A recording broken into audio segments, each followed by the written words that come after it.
Hello, everyone, and welcome to the next edition of the Just Sales webinar that we have here at ESX School of Management. I am the host, Deva Rangarajan, who's a professor of B2B sales.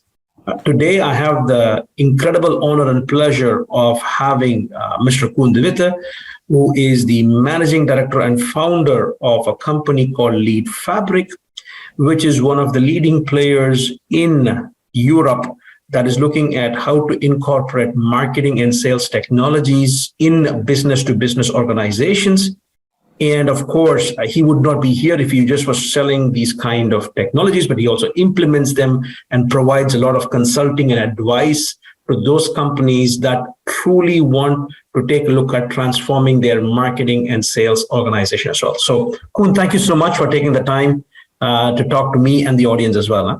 Yeah, thanks, Deva, for having me. Always enjoy our conversations. So looking forward to the next half hour. Absolutely.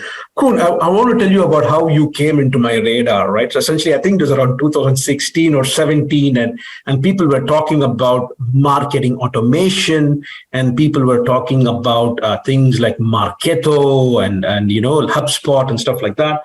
And somebody, when I was in Belgium, said that you should talk to Koen De Witte and LeadFabric. And essentially, they were talking about how you have been talking about some of these for quite some time. So tell me a little bit more about your experience, Koen. Why did you set up LeadFabric?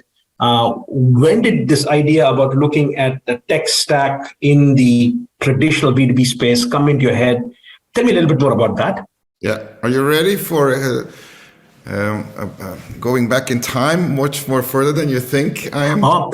Actually, the fact is that indeed. So I think, of course, in the interest of time, of course, within what you have to say, but I think what you've learned in the past has helped you navigate and is going to help you navigate moving forward as well. So I think it would be a valuable lesson for all. Yeah, absolutely. So I'm going to take you back 20 years. So I was 10 years already in the business. I ended up somewhere in the United States running marketing for a tech company out of Austin, Texas. And every Monday morning, there I was, early 2000, in the e-staff meeting, being confronted with a sales VP that was complaining about the fact I was not giving, or my teams were not providing him with enough leads. And I came from Europe. And in Europe, we thought marketing is about product development and events marketing and printing nice looking brochures. That was it. And so here I was like, I need to do more, and I need to kind of also start looking at revenue, not from how I enable it, but how do I become accountable for helping revenue grow. And at the same time, I got in contact with a company, a tech company that was making or producing or developing marketing software. And we were talking to them because we provided a connector between what they were developing and the CRM systems of records at the time. That was Zeeble, early 2000. Salesforce was a startup then. So we provided them with the connector. But I was interested because I said, tell me more about it, that's what you're doing, because every Monday morning I have this problem in the boardroom. And so that company I'm talking about was Eloqua. So the ones that started the category called B2B marketing automation, which you just talked about. And so I had the fortune to kind of roll into the space in the very beginning, because all the other names you mentioned, HubSpot, Marketo, and Pardot, they all kind of only got founded 7 years later. So I was very, very early. So I rolled into this space because of a need that was being confronted with, and an opportunity that I got because I got in contact with an enabling technology that helped address some of the pain points. And if we think about what it is, already then we were seeing is that the reason why sales needed help from marketing and why demand generation became a thing that marketing needed to pay attention to was the fact that salespeople were no longer seeing all the movements that buyers were making because they were self-serving themselves throughout their buyer's journey, because they didn't trust salespeople, certainly not in the early stages of a buyer's journey, because then buyers are looking for unbiased, neutral information about their business problem and solutions. And a sales rep has an agenda. He wants to sell his product, and there's a conflict there. So for that reason, buyers started discovering, there is Google. I can start looking on my own. I can go on social media. I can start finding out what other people think about the solution. And sales reps were losing touch with buyers.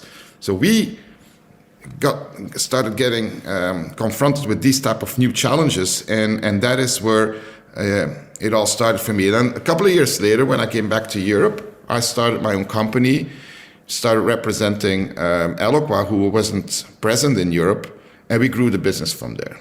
That's basically how it started. It's interesting you talk about Eloqua, because when I was at a business school when I used to work in Belgium, and we actually wanted to have a sales competition, and one of the first products the students had to sell was Eloqua. And we actually had a demonstration of what Eloqua could do. And it was completely eye-opening. And now we are talking about 2015-16. So there's been significant development since then. But in line with the fact that you've been around for 20 years, right? So essentially, the fact that in the last 10 years, if we try and take a look at the work by Scott Brinker, right? And essentially how he talked about the Martech, the marketing technology landscape. And essentially he went from maybe a couple of hundred once to now 8,000 plus. I do not even know what the new count is, right? Why has there been an explosion? And maybe the 8,000 are not all for B2B, sorry, yeah? There are a lot of B2C, but I'm sure there's an explosion in B2B as well. Why do you attribute this to this explosion in the last 10 years? For a couple of reasons. A, because it's easier than in the past to provide solutions to the market because of the SaaS delivery model. Yeah. Second reason is because none of these platforms we talked about solve all the needs. Marketing is about communicating through various channels. And so these marketing automation platforms I talked about are very email centric. They rely on email and scanning web behavior, but that's it. But if you want to do decent digital marketing, there's so many more channels. So you need there's video, there's chat, whatnot. But there is also the analytics, the measurement. So there's a whole slew of functionality that these original marketing providers didn't solve. The third reason has to do with what you also mentioned. Eloqua 2015 and others, at some point in the life cycle, they got acquired. So Eloqua was the first one because they also were the first. They got bought by Oracle. Pardot, I mentioned, was bought by Target 6 months later. ExactTarget was bought by Salesforce. And I can go on. All of the others have been acquired. HubSpot is kind of the only one that is still independent. And whenever that happens, the innovation cycle stops. So most of these platforms didn't really evolve that drastically compared to the transition or the evolution we went through in the early cycle. So that opened opportunity for Martech vendors to start adding more functionality that bolts on top of a platform that is whether Eloqua, Marketo, whatnot. And so it's a combination of different things. Plus also, this is kind of interesting, quite a few of these Martech vendors you're referring to, these point solutions, do only one thing, but founded by a lot of people that came from the Eloquas and the Marketo. And after they got sold, they got some cash, these people, and they chipped in their stock options, and they started their own little Martech software firm. So I'm not saying that all of these 8,000 are ex-employees, but there is a pretty big important wave of people that started the early Martech solutions that actually were employees coming out of that marketing platform space. Indeed. Cool. That's very interesting, right? Because now we are still talking about a product-centric or an entrepreneur-centric model, right? Whereas the more I go into these kind of piecewise, this particular technology, and by the way, it's Martech, but now you can extend it to sales tech too, right? You can talk about sales enablement as a separate platform. Then there is sales engagement, which is slightly different. You know what I mean? Yep. So the idea is that they break down parts of my sales process, but where does the customer fit into this, right? Because I want to talk about two aspects here. So essentially, do you also see significant changes in the way the customer has changed their behaviors in the last 10 years? Yeah, absolutely. And I think, and it's kind of funny because I was just talking about 20 years ago when I started getting confronted with that change buying behavior, that in certain areas, in certain industries, this is still being presented as a fact that is new to certain people. So we're talking about a time lapse of 20 years where the early adopters saw this problem early on, and you have other industries where they're scratching the surface. And my analysis is that initially marketing automation and all these solutions saw daylight because they were trying to solve the needs of companies that needed to find new customers because they didn't have any. I'm talking about the software companies, the tech financial services, many of them, except for the traditional banking sector. So all of the positioning of these solutions was about acquisition. So that's also one of the reasons why in Europe we didn't have at that time a lot of high-tech software companies. We were more traditional with cyclical industries and all that stuff. And so most of the messaging around marketing automation and all that stuff didn't resonate because it was explained from a acquisition perspective and not so much upsell and cross-sell, which kind of is the same thing, because whether it's an existing client or one that you haven't worked with before, the buying behavior is the same, right? It's not because they bought from you before, they will keep buying. They get bombarded with all kinds of information coming from all sides around solutions and problems, that they will start finding their own solutions and not necessarily keep buying from you. So that's something I've seen. I see the early adopters from 20 years ago now already realizing that the marketing automation platforms have their limits, are not going to solve all the problems that initially they promised they were going to solve. Remember when marketing automation was introduced, marketing departments were the only department that didn't have a platform. You had ERP for the back office and supply chain for the warehouse and CRM for sales, and you can keep going. Marketing didn't have anything. So when marketing automation vendors came in, they started promising, we're going to be that platform for you. And to a certain extent, they actually were, and they were able to kind of create change in the organization, marketing becoming accountable, measuring outcomes, learning from the outcome, improving the next step. But at some point, we start realizing that in doing marketing automation, we simplified too much the playing field in our minds, and we didn't realize there's stuff happening in the buying process that marketing automation not necessarily is fixing. We might be talking about that in the next coming minutes. I'm talking about account versus person and the way you engage with an account. Marketing automation has a person-centric data model, which means you're talking about individual persons and leads that you need to qualify and hand over, while marketing actually should be looking at the account and buying propensity at the account level. But for other industries, they never really did anything. They just had still marketing producing products and sales doing all the rest. These industries, for a third reason, are now also looking at marketing automation. For those people, it's pretty new. And why are they? And that's just got to do with the demographic of the buyer. 20 years later, even in cyclical industries, very traditional industries, construction and industrial automation, the buyers were kids or toddlers 20 years ago. And so they have a different way of buying stuff.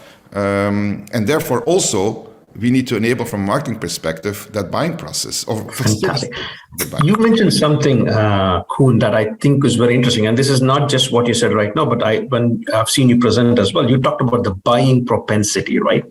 I love this idea because when we talk about this, we do talk about the fact that there is a buying center in a complex B2B, the idea being that the more the size of your order, the more number of people involved. And, Gartner would put out these numbers like 5.4, which became 6.8, which became 9.4. And then you mentioned a number by Forrester mentioning 11 to 15, right?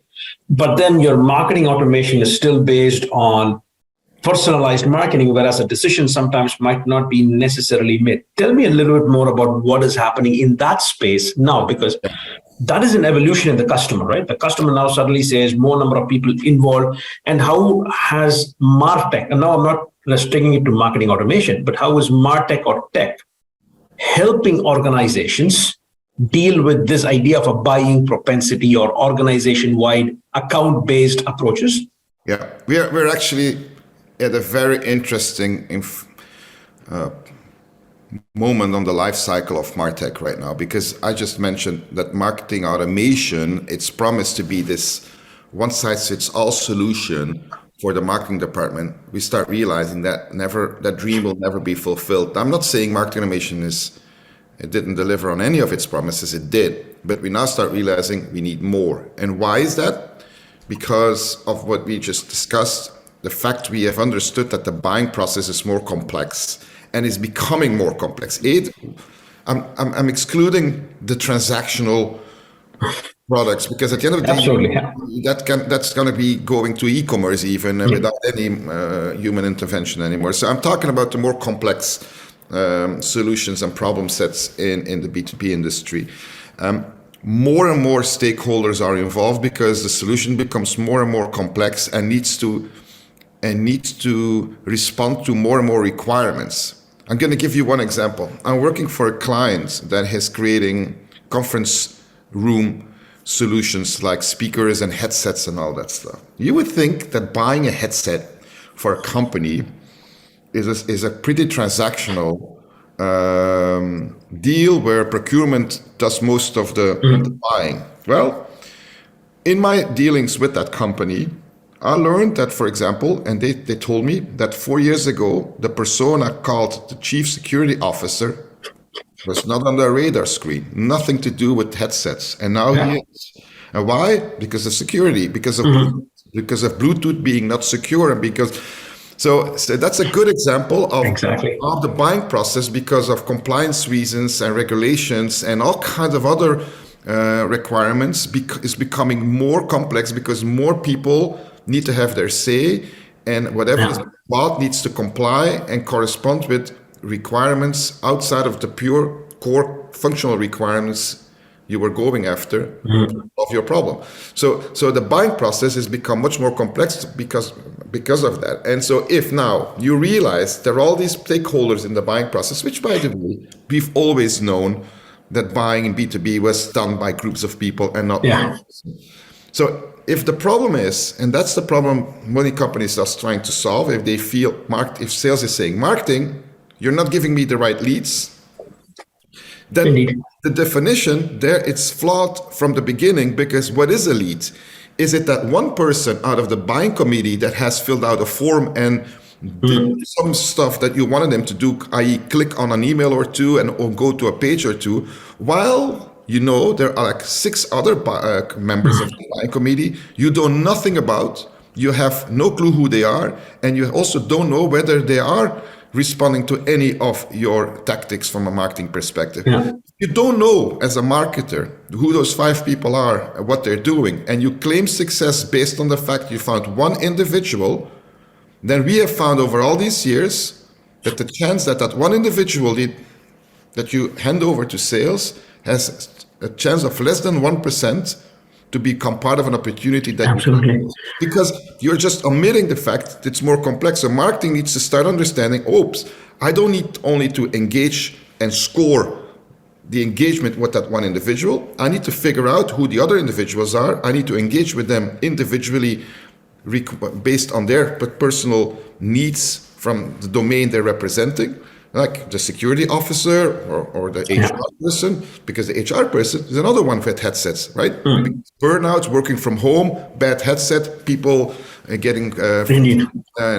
So marketing needs to have all these conversations going on at the same time and trying to find out whether there's a buying propensity on an account level, and not just that one person, because that one person, to go back to my example of that one person, might be clicking on everything that you send him because he's interested out of his curiosity, or maybe for a new position, a new job, and he's checking you out. So marketing has to step up. And now here's a challenge, and this is to answer your question, the second part of your question. How is Martech helping with that? Well, that's what marketing automation with their lead-centric, person-centric model has limitations. So what you now start seeing, so marketing automation needs to be fed with data. The data that you bought traditionally for marketing automation is explicit data. Explicit data, I mean by that, data you can acquire like demographics, psychographics, telephone numbers, all that stuff.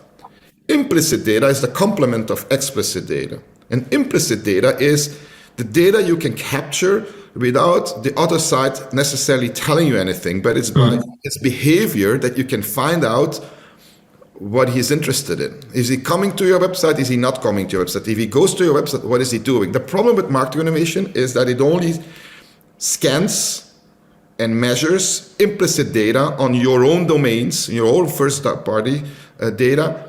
They have no clue what these people are doing on other websites. And so before, and here's the thing, before when they start the buyer's journey, and they're not even aware that you exist or that you can help them, they go elsewhere. They go to you, Deva. They go to the academics world. They go to industry analysts. They read articles. Yeah.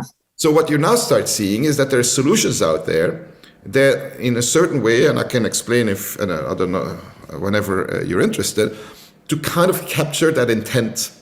The intent of buyers showing an interest in something, in a topic, in another place. And now what you start seeing, there's solutions out there, companies like Sixth Sense, for example, that leverage intent data and that match it with traffic on your own domains. And then tell you, we see unknown individuals. These companies come to you that are very actively talking to your competitors, but have not engaged with you in the past. So here's an active segment. So here marketing, what you should now be doing is you start penetrating first advertisements to convert them. Once they're converted, then we go with email and all the other Martech channels we have to engage. Then we find out buying propensity and then we hand it over to sales. So that's the whole new world opening up, because we realize that by only looking at behavior that you can scan on your own website, you're only looking at a very, very small fraction of all the behavior that you actually should be looking at. And that's opening a lot of new solutions and opportunities. Indeed, right? And I think the fact is that also kind of explains in the past why, despite marketing automation, when I mean marketing automation in the early stages, but still at least give you a little bit more of a qualified lead than before, thereby giving salespeople a lukewarm lead, right? As against picking up the phone and doing a cold call, I at least gave you something. But the problem, of course, was that later on, when salespeople got used to it, they would always say, wait a minute, you got me this contact, but I've been in contact with somebody else within that company, and that person is more qualified. So essentially, the hard work that marketing brings in with the leads gets disregarded by sales, because salespeople feel that the people that they are talking to is more important. But I guess what you're saying is that with new ways of looking at things, marketing can come and say, wait a minute, I am not surprised that you're contacting somebody else, because our, for lack of with data like Sixth Sense is saying, is that our marketing campaign attracted this person, but there could be other people who are looking at other things. So here is what we want to give you, right? So it could be that I might not exactly know who's a person looking for the client's organization, but a salesperson equipped with the fact that, hey, I'm going to be talking to Koen. Koen downloaded a brochure, but my, let's say, Sixth Sense data is telling me that there are other people who have looked at a particular product. They've looked at something else. So now I'm better prepared to ask the right kind of questions from a sales perspective, right? Because one of the things that I also want to kind of mention here is that there is a sales organization that's somewhere that comes in here, which then has to follow up on some of the leads, especially we're not talking about complex buying, right? We're not talking about transactional buying where it can go to e-commerce and there's going to be no sales touch point. But I think that's something that hopefully you'll come back to us and give another session on that. But I want to ask, in the interest of time, what would be some of your key takeaways to marketing leaders in B2B organizations when they are considering getting a tech stack? Yeah. First and foremost, never think that throwing tech at a strategy challenge is going to solve anything. Yeah.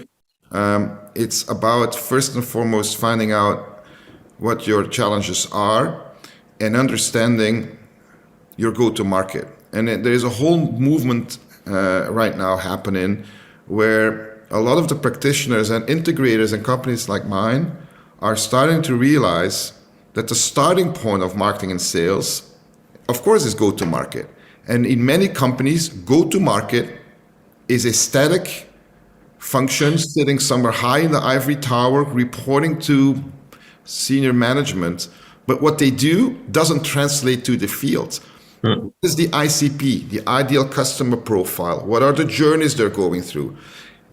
Maybe some people are thinking about journeys, and there's the buyer's journey and there's the customer journey. Maybe with the recession happening, there's going to be more focus on the customer journey, because it's we all know it's much less expensive to keep a customer than to find the one you lost, the new one to replace the one you lost. But there is a whole opportunity here to kind of look at that. How can you make sure that you define your journeys and then create it in a model, so that, especially for global operating companies, that they all in a uniform way use the model and then feed back information to that go-to-market cell, so that they constantly can improve the journey, because the journeys constantly change, everything changes.